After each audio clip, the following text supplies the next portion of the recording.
जय भीम जय भीम. कोणत्या गावावरून आले आपण? जालना जिल्हा. जालना जिल्ह्यामधून आल्या. अच्छा, दीक्षाभूमीमध्ये बाळासाहेब धर्म प्रवर्तन असल्यामुळे आहे ना. किती तास लागतात तिथे जायला? 15-16 तास लागतात. प्रवास छान झाला का तुमचा? आणखी काही इथे तकलीफ तुम्हाला? बाबासाहेबांचे अनुयायी आहे तुम्ही? चला. अभी हम दीक्षा भूमि की तरफ जा रहे हैं. आज क्या दशहरे का दिन है और चूंकि इस दिन में बाबा साहब अम्बेडकर ने दीक्षा ली थी, यानी उन्होंने बुद्ध धर्म अपनाया था. हम आज जाके मालूम करेंगे कि आज जो लोग वहाँ पर जमा हुए हैं उनमें से कितने लोग जो है इस बात को जानते हैं कि बाबा साहब अम्बेडकर ने यहाँ पर क्या किया था और वो लोग यहाँ पर क्यों जमा हुए हैं. हमारे साथ है राजू गाइड, यानी कि राजू गाइड बनकर प्रफुल्ल भाई हमारे मित्र भी है, बहुत अच्छे दोस्त हैं, उनके साथ जा रहे हैं और यही हमको आज गाइड करेंगे कि किधर जाना है और किधर से चलना है. ठीक है, तो देखिए, दिखाइए क्या.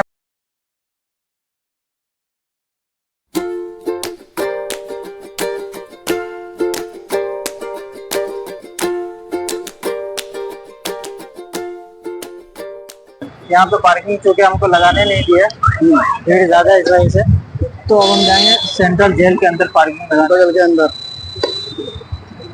अंदर यानी अंदर नहीं, हम पार्किंग लगाने जा रहे हैं. पब्लिक कैसी खड़ी है.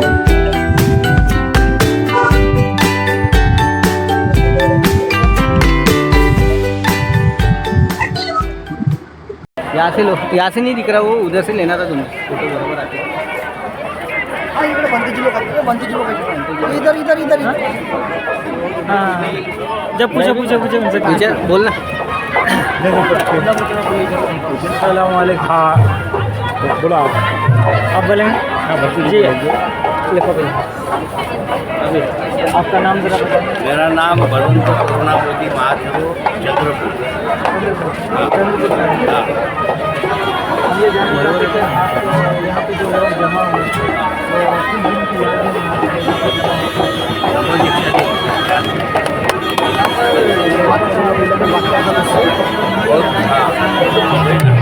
बाबा साहब अम्बेडकर ने हिंदू धर्म से बाहर किए गए जो लोग थे, इनको हिंदुइज्म के अधीन उनको कोई सहूलत नहीं मिलती थी, उनको कोई अधिकार नहीं दिए गए थे, इसलिए उनको देके बौद्ध धर्म की दीक्षा देकर बौद्ध धर्मांतर किया, बौद्ध बना और ऐसे ही बौद्ध बने, उनका विकास हुआ, प्रगति हुई, उन्नति हुई. इसीलिए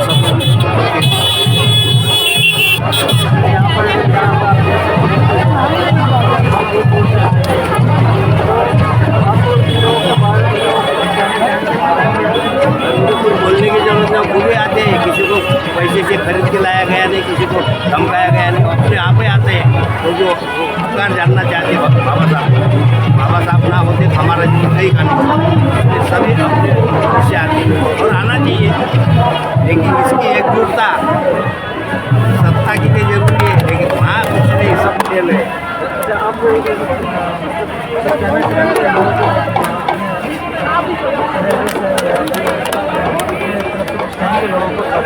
बाबा साहब ने जिस उद्देश्य से ये बौद्ध धर्म की दीक्षा उनको दिया, बौद्ध धर्म में उनको परिवर्तित किया, उन लोगों की जिम्मेवारी बनती है कि वो ओरिजिनल बुद्धिस्ट बने.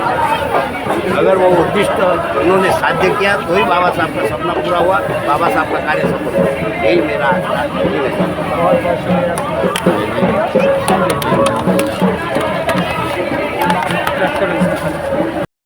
ये देखिए अकोला. काका कहाँ से आए आप? अकोला से आए. काका हमको बुला के बोल रहे हैं कि हमारा इंटरव्यू लीजिए. बहुत बहुत शुक्रिया आपका. चलिए, जय भीम. जय भीम. ठीक है, चलिए. ये बात ऐसे हो ना, आपने को टड़क पड़े वाले लोग जो बता सकते हैं. अभी एक दो लेडीज का. भाई आपका नाम क्या है? अजय कुमार गौतम. कहाँ से आए हो? यूपी से. जिला बलरामपुर. जिला बलरामपुर. बताइए कहाँ, कितनी दूर से इधर लोग आए हुए हैं? ये भाई यूपी से आए हो आप? अच्छा, अभी यहाँ से आए हैं। आप कहाँ से आए? यूपी से आए हैं। यूपी, बिहार, झारखंड यानी पूरे हिंदुस्तान से लोग यहाँ पर जमा हुए हैं सिर्फ बाबा साहब अम्बेडकर के याद करने के लिए। और उनके याद में लोग यहाँ पर लाखों की तादाद में देखिए मौजूद हैं। और तो ये तो छोटा सा प्लॉट दिख रहा है आपको, और भी यहाँ से तकरीबन 5 किलो। भाई आप कहाँ से आए हो? कहाँ से आए हो? नांदेड़। यहाँ पर क्यों आए हो? मी ॲडव्होकेट विक्रम पवार, हिंदी बोलिए ना, हिंदी। धम्मपरिचक्र दिनानिमित्त सावली तुझ्या म्हणजे चेहरा बरोबर आहे. हिंदी बोलिए, चलते रहिए, दूसरे लोग को परेशानी ना हो। चेहरा बरोबर आहे. हाँ साफ आहे. हा इसी लो ना, इसी साफ आहे. हाँ, आ रहा है। साफ आहे. क्यों आए यहाँ पे आप? धम्मपरिवर्तन दिनानिमित्त नागपूर इथे आलेलो आहोत. अच्छा अच्छा। इथली व्यवस्था बघून मला एक गृहमंत्री साहेब नागपूरचे जे पालकमंत्री आहेत त्यांना एक सांगायचं आहे की तुम्ही पदावर आहे ना, ते आम्हाला मान्य नाही. तुम्ही तुमचा राजीनामा देऊन टाका. आम्ही स्पष्टपणे मी विक्रम पवार हे तुमच्या डिमांड करतो. कारण का, तुम्ही लाखोचं पब्लिक इथे येणार आहे त्या दीक्षाभूमी या ठिकाणी डॉक्टर बाबासाहेब आंबेडकर या माणसानं या भारताचं संविधान लिहिलं. त्या माणसानं ज्याचं शपथ घेतली लाखो अनुयायासोबत. आता तिथं दरवर्षी लाखो अनुयायी येतात. ह्या ठिकाणाला तुम्ही कोणत्याही प्रकारचं लक्ष देत नाही, कोणत्याही प्रकारची योजना राबवत नाही, कोणत्याही प्रकारचा निधी देत नाही तुम्ही. इथं लाखो लोक येऊन रात्री पाण्यामध्ये थांबलेले आहेत. 2 दिवसापासून इथे लोक आले आहेत. सगळे लोक पाण्यामध्ये थांबलेले आहे. सगळ्याची निष्काळजीपणाने तुम्ही दुर्दशा करून टाकलेली आहे. हे असं का करता? तुमच्या ह्या वागणुकीनं असं कळते की तुम्ही दीक्षाभूमीला नष्ट करण्याच्या मार्गावर आहात. फडणवीस सरकार, शिंदे सरकार आणि अजित पवार सरकार, तुम्हाला एक सांगू इच्छितो, तुम्ही लवकरात लवकर दीक्षाभूमी या ठिकाणी चांगलात चांगला निधी उपलब्ध करून देऊ. मोठमोठाले ट्रस्ट, चांगले शेड बांधायला पाहिजे इथं. कारण का दरवर्षी लाखो लोक इथे येतात. भारताचे अनुयायी येतात, आंबेडकरी चळवळ येते इथं, बौद्ध अनुयायी येतात. ह्यांच्यावर लक्ष देणार तर तुम्ही कोणावर लक्ष देणार? ह्या सर्व पैसा आमचा आहे, जनतेचा पैसा आहे, तुमच्या खिशात येणारा. तुमच्या हातामध्ये आम्ही जनतेने पावर दिलेली आहे की जनतेसाठी काय करायला पाहिजे. तर लाखो लोक इथे येतात, त्यांच्यासाठी तुम्ही काय केलं हे तुम्हाला माझा प्रश्न आहे. चलिए, बहुत बहुत दुसरी शुक्रिया गोष्ट, आपका। माझ्या पूर्ण बौद्ध अनुयायी बांधवांना एक विनंती आहे. एकतेचं प्रतीक जे डॉक्टर बाबासाहेब आंबेडकर आहेत, त्यांनी जे विचार दिले त्या विचारावर चालावे.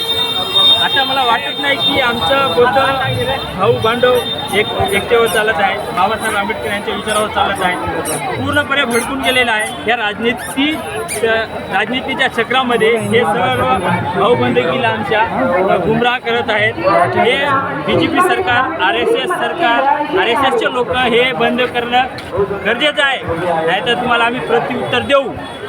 आमच्या हर एक ठिकाणी एवढंच आहे की आमच्या हर एक ठिकाणी वेगळ्या वेगळ्या पद्धतीने लढत आहे. भाऊ, एक जर झाला ना, तुम्हाला भारतामध्ये जागा भेटणार नाही. RSS हे विक्रम पवार, ॲडव्होकेट विक्रम पवार, नांदेड जिल्ह्याचा नागपूरमध्ये येऊन आव्हान देतो. आमच्या दीक्षाभूमीला तुम्ही हात लावण्याचं